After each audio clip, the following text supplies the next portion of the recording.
देखिए विद्यार्थियों, हम बीएससी फर्स्ट ईयर की जो इम्पोर्टेंट थ्योरम है इसका नाम है मैक्लॉरेंस थ्योरम, इसको समझेंगे।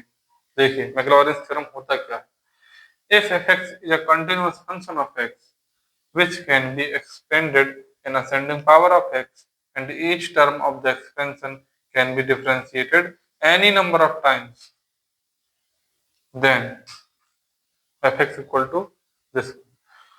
तो इसकी सहायता से मैं इसको थ्योरम को पूरा स्टेटमेंट आपको प्रूफ करूंगा। क्या था पहला जो स्टेटमेंट कहता है F x is a continuous function of x. अब सबसे पहली कंडीशन डिफरेंशिएबिलिटी की यही होती है कि वो कंटिन्यूअस फंक्शन होना चाहिए।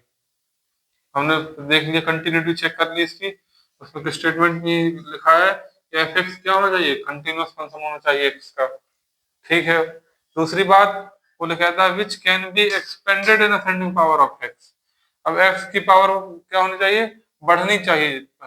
एक्स पावर बढ़ रही है, देखिए यहाँ पर एक्स पावर 1 है, यहाँ एक्स पावर 0 थी, यहाँ 1 है, यहाँ 2 है, यहाँ 3 है, यानी यहाँ पे एक्स पावर n है, यानी इंक्रीज कर रही है, असेंडिंग ऑर्डर में है।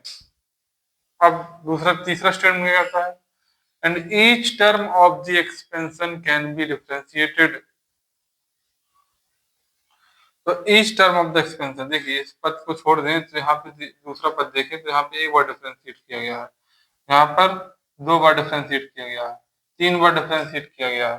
तो each term of the expansion can be differentiated any number of times, यहाँ पे हमने n बार भी डिफरेंशिएट कर दिया है। तो ये स्टेटमेंट आपको क्लियर हो चुका होगा।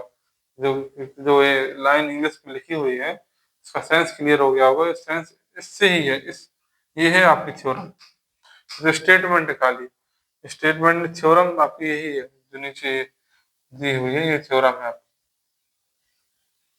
यहाँ पे पावर एक्स की पावर भी है, क्या हो रहा है प्रसार में, बढ़ रही है, इंक्रीज कर रही है, असेंडिंग ऑर्डर में है।